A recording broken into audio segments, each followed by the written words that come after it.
बच्चों, आज हम लोग फिर श्रद्धा मन शीर्षक के ऊपर आगे बढ़ रहे हैं। कल इसका चतुर्थ भाग समाप्त हुआ, आज इसका पंचम वीडियो लेकर के हम आए हुए हैं। देखिए,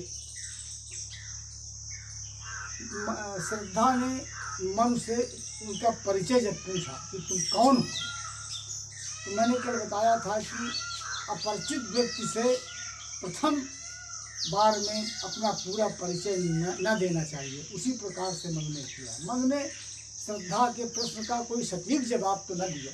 उन्होंने यही कहा, इतना कहा, सब कुछ उसके शरीर के अंगों का गहन अवलोकन करने के बाद मन ने श्रद्धा से यही कहा इतना कि भाई, मैं एक असहाय व्यक्ति हूँ इस दुनिया का, और उसी प्रकार से शून्य पृथ्वी पर मैं घूम रहा हूँ। जिस प्रकार से शून्य आकाश का टूटा हुआ तारा इधर उधर भटका करता है, उसी प्रकार से मैं भी भटक रहा हूँ। इतना सा परिचय, छोटा सा परिचय दिया। ये कोई परिचय नहीं है, इंट्रोडक्शन नहीं है।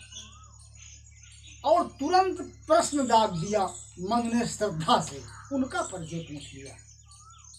अपना परिचय पूरी तरह से स्पष्ट रूप से न बता करके मन ने श्रद्धा का परिचय पूछ लिया। आइए, आज हम लोग यहीं से चल रहे हैं। मन ने कहा श्रद्धा से, क्या कहा? कौन हो तुम बसंत के दूत, गिरस पतझड़ में अति सुकुमार, घन तिमिर में चपला की रेख, तपन में शीतल मंद बयार। कौन हो तुम? मन ने श्रद्धा से पूछा, यही प्रश्न पूछा था। श्रद्धा ने शुरू में जब आप शुरुआत की है श्रद्धा मन इस शीर्षक का, तो श्रद्धा ने कहा था कौन तुम? तो वही उसी तरह का बिल्कुल प्रश्न पूछ रहे हैं मन श्रद्धा से कि कौन हो तुम कौन हो? अब इसमें श्रद्धा का मन ने कई रूपों में दर्शन किया है। प्रसाद ने अपनी लेखनी से कई उपमानों को श्रद्धा के लिए प्रस्तुत करके यहाँ पर दिखाया है। देखिए, तो कौन हो तुम बसंत के दूत। बसंत के दूत कौन होता है? बसंत का दूत होती है कोयल। बसंत का जब आगमन होने को होता है तो कोयल पहले आ जाती है। कोयल बोलना शुरू कर देती है, तो उससे ये आभास हो जाया करता है कि बसंत ऋतु का आगमन होने वाला है। इसीलिए कोयल को बसंत का दूत कहा जाता है। तो और बसंत ऋतु जो होती है वो सुख के आगमन की, आनंद के आगमन का सूचक होती है। तो श्रद्धा के आने से मन को ऐसा लगा कि ये बसंत के दूत के रूप में, अर्थात कोयल के रूप में श्रद्धा का आगमन हुआ है। मन के मुरझाए हुए उदास और नीरस जीवन में एक बार फिर से बसंत का आगमन दिखाई पड़ रहा है मन को। इसीलिए उसको कह दिया उन्होंने, बसंत के दूत हो तुम। कौन हो तुम बसंत के दूत, विरस पतझड़ में अति सुकुमार। बसंत के पहले पतझड़ हुआ करता है, पेड़ों की पत्तियां सब झड़ जाया करती हैं, और इसके बाद फिर नई पत्तियां, नई कोपलें उनमें पेड़ों में फूटा करती हैं, तभी बसंत आ जाता है। तो कहते हैं कि विरस पतझड़ में, मेरे विरस माने नीरस पतझड़ रूपी जीवन में, पतझड़ में बड़ा नीरस मौसम रहा करता है, मेरे पतझड़ रूपी जीवन में मेरा जीवन बड़ा विरस है, बड़ा नीरस है। और उस नीरस पतझड़ रूपी जीवन में बसंत की दूत बन करके, अर्थात कोयल बन करके आने वाली तुम कौन हो? एक जो उपमा हुई, कौन हो तुम बसंत के दूत, विरस पतझड़ में अति सुकुमार, बड़ी सुकुमार, बड़ी सुकोमल, बड़ी सुकोमल हो करके मेरे इस नीरस पतझड़ रूपी जीवन में बसंत की दूत अर्थात कोयल बन करके आने वाली तुम कौन हो? घन तिमिर में चपला की रेख। अगला प्रतीक आ गया, घन तिमिर में। घन तिमिर, घन माने सघन, घना, तिमिर माने अंधकार में, चपला की रेखा के समान।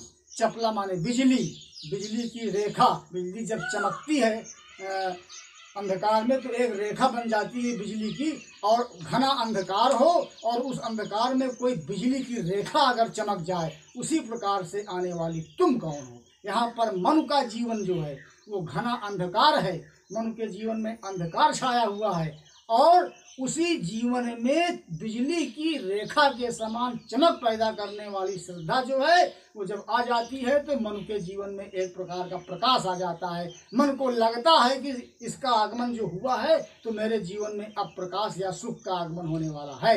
इसीलिए ये भी एक उपमान इसमें दिया गया है कि घन तिमिर में चपला की रे, मेरे घने जीवन के अंधकार में बिजली की रेखा के समान आने वाली तुम कौन हो।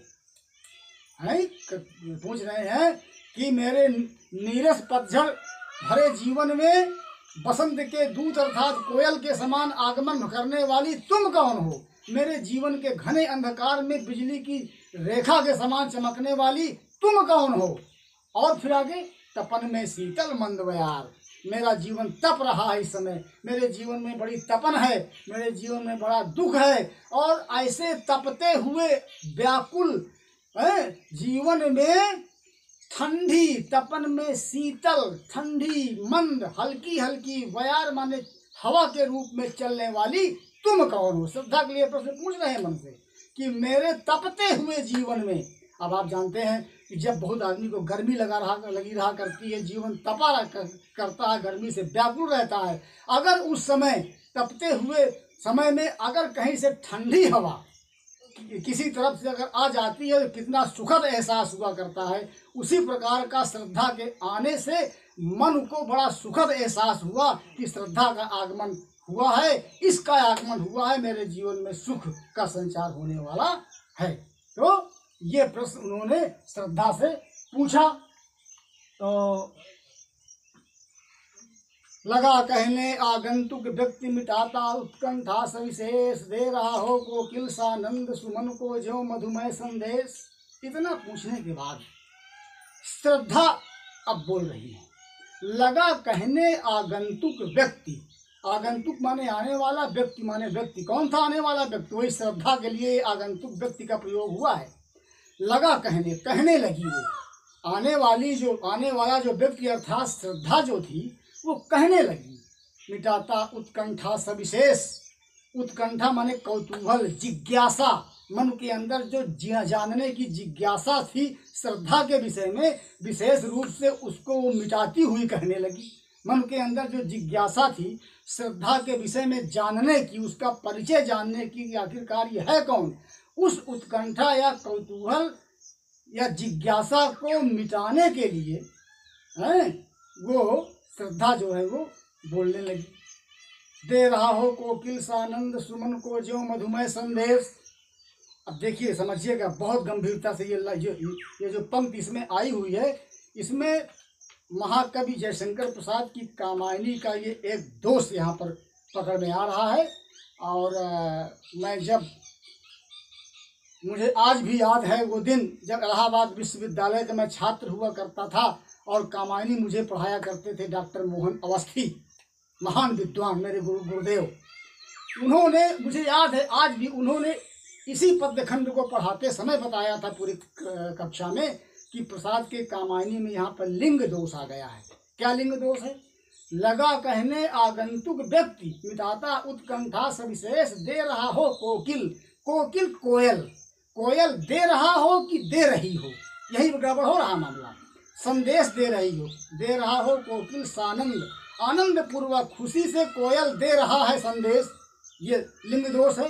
ये पुल्लिंग का वाक्य है, जबकि कोयल जो है ये स्त्रीलिंग में आती है, इसीलिए यहाँ पर प्रसाद की कामायनी में लिंग दोष आता है। ये आप लोग अपने व्याख्या में जब आप काव्य सौंदर्य लिखेंगे तो टिप्पणी जब देंगे तो इस पंक्ति पर जरूर आप फोकस कीजिएगा और इसमें लिंग दोष आपको बताना पड़ेगा कि दे रही हो कोकिल सानंद होना चाहिए, लेकिन यहाँ पर लिखा हुआ है दे रहा हो कोकिल सानंद, तो लिंग दोष है, पुल्लिंग और स्त्रीलिंग का दोष है। तो ये बहुत ही महत्वपूर्ण पंक्ति है इस लिहाज से। तो दे रहा हो कोकिल सानंद सुमन को ज्यों मधुमय संदेश। आइए आगे चले। हमने आपको ज्ञानवर्धन के लिए ये बात बताई थी। तो जिस प्रकार से सुमन को, फूलों को कोयल संदेश दिया करता है कि मधुमेह की बसंत का आगमन होने वाला है, फूलो घबराओ नहीं, तुम्हारा सुखद समय जो है आने वाला। फूल कब खिलते हैं? पूरे फूल खिल जाते हैं बसंत में। बसंत ऋतु में फूल चारों तरफ खिले रहा करते हैं। और कोयल जब बोलने लगती है पहले आकर के, तो कोयल के बोलने से ये संदेश जाता है फूलों के लिए कि घबराओ नहीं फूलो, बसंत का आगमन आने वाला है, मधु का आगमन होने वाला है, और अब आपके सुख के दिन आने वाले हैं। तो उसी प्रकार से मनु के जीवन में श्रद्धा के आने से जो है तो एक प्रकार से वो बसंत का आगमन होने वाला है उनके उजड़े हुए जीवन में। जिस प्रकार से फूलों के लिए कोयल संदेश देती है कि आप लोग चिंता मत कीजिए, घबराइए नहीं फूलों, अब बसंत का आगमन होने वाला है, उसी प्रकार से श्रद्धा के आने से मन के जीवन में एक संदेश जाता है कि अब आपके जीवन में परिवर्तन आने वाला है। तो लगा कहने आगंतुक व्यक्ति मिटाता उत्कंठा सविशेष, दे रहा हो को किल सानंद सुमन को जो मधुमेह संदेश। वो आगंतुक व्यक्ति श्रद्धा मन की जिज्ञासा को, मन के कौतूहल को मिटाते हुए विशेष रूप से वो कहने लगी,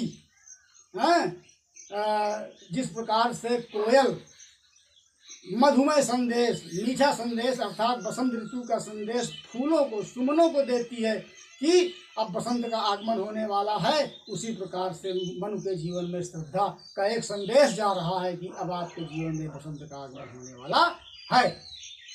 फिर कहती है कि भरा था मन में न उत्साह, सीख लूं ललित कला का ज्ञान, इधर रह गंधर्वों के देश, पिता की हूँ प्यारी संतान। अब अपना परिचय बताने जा रही श्रद्धा। मनु ने पूछा था उससे ना परिचय, अब श्रद्धा बताने जा रही कि भरा था मन में न उत्साह, मेरे मन के अंदर एक नया जोश भरा हुआ था। उत्साह, जोश, श्रद्धा के अंदर एक जोश। देखिए बच्चों, श्रद्धा और मनु ये दो पात्र हैं, एक है पेसिमिस्टिक और एक है ऑप्टिमिस्टिक। आप कह लीजिए कि आशावादी विचारधारा का प्रतिनिधित्व कर रही है श्रद्धा, और निराशावादी विचारधारा का प्रतिनिधित्व कर रहे हैं मनु। आशा और निराशा दोनों का समागम हो रहा है यहाँ पर हिमालय पर्वत की चोटी के ऊपर। Optimistic, pessimistic, negative, positive. Negative Manu है, पॉजिटिव श्रद्धा है।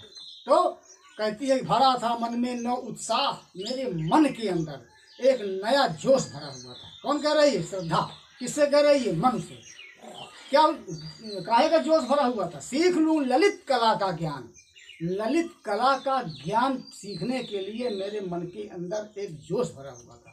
अब आपके लिए एक संदेश यहाँ पर मिल रहा है बच्चे, कि जब तक किसी भी ज्ञान को प्राप्त करने के लिए व्यक्ति के अंदर जोश नहीं होता है, उत्साह नहीं होता है, उसके प्रति एक महान समर्पण नहीं होता है, तब तक वो व्यक्ति किसी भी विद्या या शिक्षा को अच्छी तरह से ग्रहण नहीं कर सकता है। तो ये ललित कला सीखना चाहती थी। कौन? श्रद्धा। इसी ललित कला के सीखने का इसके अंदर एक जबरदस्त जोश भरा हुआ था। और ललित कला है क्या चीज़? आप पूछ सकते हैं कि सर ललित कला क्या है? ललित कला के अंतर्गत 3 चीज़ें आती हैं: नृत्य, नाचना, संगीत है, और गायन। ये जो है 3 चीज़ें ये ललित कला के अंतर्गत आती है। इनको सीखने के लिए श्रद्धा के अंदर एक बहुत बड़ा जोश भरा हुआ था। तो भरा था मन में न उत्साह, सीख लूं ललित कला का ज्ञान, इधर रहा गंधर्वों के देश, पिता की हूँ प्यारी संतान। कहती है कि इधर गंधर्वों का एक देश है। गंधर्व होते हैं ना, गंधर्व आप लोग नाम सुने होंगे। गंधर्व जो होते हैं ये मानव से थोड़ा एबव होते हैं, मानव जाति से, और देवताओं के बिलो होते हैं। मानव और देवताओं के बीच की एक जाति होती है गंधर्व। इनके अंदर कुछ मायावी शक्तियां हुआ करती हैं गंधर्वों के अंदर। तो ये नाचना, गाना, गीत संगीत और नृत्य यही काम किया करते हैं। विशेष रूप से देवताओं की समाज में ज़्यादा पाए जाते हैं, वहीं पर रह करके देवताओं का मनोरंजन कराते हैं। आजकल लोग बाग सामान्य लहजे में कह दिया करते हैं कि आजकल के जो फिल्म जगत के लोग हैं यही उस जमाने के गंधर्व हैं जो आज वो काम, जो पहले वो काम किया करते थे, वही आज के फिल्मी दुनिया के लोग सब यही नाचना गाना और ये सब वो करना, यही सब गंधर्व हैं, तब के गंधर्व। लेकिन एक ये मानने की बात है। तो कहती है कि मैं इधर रह गंधर्वों के देश, इधर गंधर्वों का एक देश है, मैं वहाँ रहती हूँ, पिता की हूँ प्यारी संतान, मैं अपने पिता की बड़ी प्यारी संतान हूँ, मेरे पिता मुझे बहुत प्यार करते हैं। बच्चों, इस लाइन में, इस पंक्ति में हम थोड़ा से झलक पा रहे हैं माननीय प्रधानमंत्री मोदी जी की बेटी बचाओ बेटी पढ़ाओ वाली योजना जो चल रही है। तो पिता अपने पुत्री को बहुत चाहते थे, श्रद्धा के अनुसार। आज से नहीं, युगों युगों से की ये बात है। आज जितने भी पिता हैं वो अपनी पुत्रियों से थोड़ा मुख मोड़े रहा करते हैं, समाज की विकृतियों के कारण पुत्रियों को उतना महत्व नहीं देते हैं, देना चाहिए। ये पंक्ति बता रही है कि गंधर्व जो थे इसके पिता, वो अपनी इस पुत्री श्रद्धा को प्यारी संतान कह रही, कि बोले अपने पिता की मैं बहुत प्यारी संतान हूँ, दुलारी संतान हूँ। ये बता रही, परिचय दे रही है कि मेरे मन में ललित कला सीखने के लिए एक जबरदस्त जोश भरा हुआ था, और मैं इधर गंधर्वों के देश में रहती हूँ, अपने पिता की प्यारी संतान हूँ। दो चीज़ें आपको इसमें मिल रही हैं। पढ़ने के साथ साथ हर पद, हर पंक्ति आपके लिए एक मैसेज लेकर के आ रही। पहली चीज़ तो यह है कि जब तक आपके अंदर उत्साह नहीं होगा किसी चीज़ को सीखने पढ़ने के लिए, तब तक आपको कुछ नहीं मिल सकता है। देखिए, आप लोग कक्षा 11 पास कर चुके हैं। अंग्रेजी का पहला पाठ है माई struggle for an education, Brooker T Washington के द्वारा लिखा गया पाठ है। वह कितनी ज़बरदस्त स्ट्रगल उन्होंने किया और कहाँ से कहाँ गए, कितनी मुसीबत की ज़िंदगी जीते हुए उन्होंने तब जा करके एजुकेशन प्राप्त किया। वो भी एक उत्साह था, एक जोश था, वही ये बता रही। तो हर बालक, हर छात्र अपने के लिए इस बात को समझे कि जब तक आपके अंदर उत्साह नहीं होगा तब तक आप किसी चीज़ को अच्छी तरह से प्राप्त नहीं कर सकते हैं। और दूसरी चीज़ ये है कि पुत्री का हमेशा सम्मान करना चाहिए, प्रेम करना चाहिए उसके माता पिता को, अपने पुत्रियों के प्रति पुत्रों के समान ही, पुत्रों के बराबर ही व्यवहार करना चाहिए। तो ये बता रही है कि मैं अपने पिता की प्यारी संतान हूँ। दृष्टि जब जाती हिमगिर और, प्रश्न करता मन अधिक अधीर, धरा की ये सिकुड़न भयभीर, आह कैसी है क्या है पीर। कहती है कि जब मैं, दृष्टि मेरी गई, जब मेरी निगाह पड़ी हिमगिर की ओर, हिमालय पर्वत की ओर जब मैंने निगाह डाली अपनी, तो प्रश्न करता मन अधिक अधीर, मेरा मन अधीर हो गया, धैर्य खो गया मेरे मन का, और तमाम तरह के प्रश्न करने लगा। मेरा मन अपने आप से प्रश्न करने लगा। जब मेरी निगाह, श्रद्धा कहती है मन से कि जब मेरी निगाह हिमालय पर्वत की ओर गई, तो मेरा मन जो है वो अपने आप अधीर होकर के प्रश्न करने लगा। धरा की ये सिकुड़न भयभीत, आह कैसी है क्या है पीर। धरा माने पृथ्वी की ये भयभीत सिकुड़न है क्या, मन ने पूछा श्रद्धा से हिमालय पर्वत को देखकर ही। अब थोड़ा से आप लोग एक वैज्ञानिक तथ्य की ओर आ जाएं। हिमालय, ये जो पर्वतों का निर्माण जो हुआ है, जो पर्वत बने हैं पृथ्वी के ऊपर, भूगोल वेत्ता और विज्ञान का एक पक्ष जो है उसका यह दृष्टिकोण है कि पृथ्वी जहाँ सिकुड़ी, पृथ्वी जब कोई चीज़ सिकोड़ दी जाती है, समेट दी जाती है, तो वो ऊपर को जाएगी। जब कोई चीज़ सिकुड़ेगी तो ऊपर को बढ़ेगी। और पृथ्वी जब सिकुड़ी तो सिकुड़ करके पहाड़ बना, और जो जगह खाली हुई सिकुड़न से वो बन गए समुद्र, गड्ढा बन गया, वहाँ समुद्र बन गया। वही हिमालय की जो मिट्टी थी, जो हिमालय वाला भाग था पृथ्वी के सिकुड़ने से, वो पृथ्वी ऊपर चली गई, और जो खाली हुआ पृथ्वी वाला भाग वो बन गया सागर, वो बन गए समुद्र। ऐसा कुछ लोग मानते हैं। तो यही श्रद्धा कहती है कि धरा की ये सिकुड़न भयभीत, धरा पृथ्वी जो है भयभीत हो गई, डरी है, और डर करके पृथ्वी सिकुड़ गई। जब आदमी डरता है, जब आदमी के अंदर भय पैदा होता है तो वो सिकुड़ता है, थोड़ा से शरीर उसकी सिकुड़ती है, और जब कोई चीज़ सिकुड़ती है तो वो ऊपर की ओर जाती है, जिधर जगह पाती है उधर जाती है, और जगह कहाँ मिलेगी, ऊपर की ओर।